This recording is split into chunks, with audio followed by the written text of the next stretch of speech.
नमस्कार, good morning. Sonal क्रिएशन्समध्ये स्वागत. आज 1 एप्रिल आहे आणि आजपासून मी एक सिरीज करणार आहे वेगवेगळ्या विषयांवर. अर्थातच तुम्ही मला गेली अनेक वर्ष ऐकताय, माझं लिखाण वाचताय. सो आज एक विषय असा आहे की गेल्या आठवड्यात माझा एक मित्र भेटला होता, खूप दिवसांनी रादर भेटला आणि सहज काहीतरी बोलता बोलता विषय निघाला. मला म्हणाला, सोनल तुम्ही जेव्हा काहीतरी खायला जाता तेव्हा बिल कोण पे करतं गं? म्हटलं सचिन. आणि मी म्हणायला जातो जेव्हा बायकोला घेऊन किंवा फ्रेंडला मैत्रिणीला वगैरे घेऊन, तर बिल मीच पे करतो. आणि हाच विषय किंवा हाच मुद्दा धरून मी माझ्या मुलीशी काल बोलत होते. सहज बोलता बोलता विषय निघाला की म्हटलं यंग जनरेशनचं काय याच्याबाबत मत आहे आपण जाणून घेऊया. अर्थात तुमची मतंही मला नंतर सांगा खाली कमेंट बॉक्समध्ये.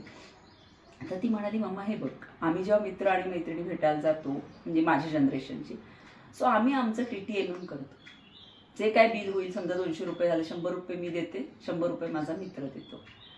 पुढे जाऊन असं काही जेव्हा कोणाचं असेल की समजा आत्ता प्रेम आहे आणि पुढे जाऊन त्यांचं नाही पटलं, आमचं नाही पटलं, तर मग असं म्हणायला नको त्याने उद्या जाऊन पुढे, किंवा मीही म्हणायला नको की मी एवढा पैसा तुझ्यावर खर्च केला किंवा एवढं केलं, हे केलं, ते केलं.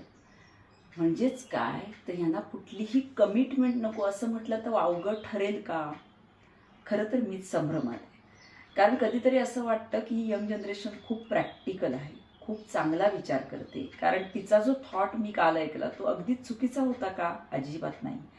पण आपण वेगळ्या जनरेशनमध्ये वावरलेलं असल्यामुळे किंवा लहानाचे मोठे झाले असल्यामुळे त्यांच्या ज्या काही ह्या गोष्टी आहेत त्या आपल्याला चुकीच्या वाटतात.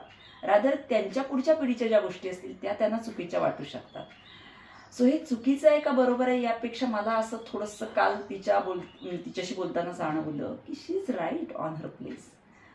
तुम्हाला काय वाटतं? मला जरूर लिहून पाठवा. आणि मी कुठल्या वेगळ्या विषयांवर बोलावं असं तुम्हाला जर वाटत असेल तर तेही विषय कमेंट बॉक्समध्ये खाली जरूर व्हिडिओ खाली लिहा. धन्यवाद.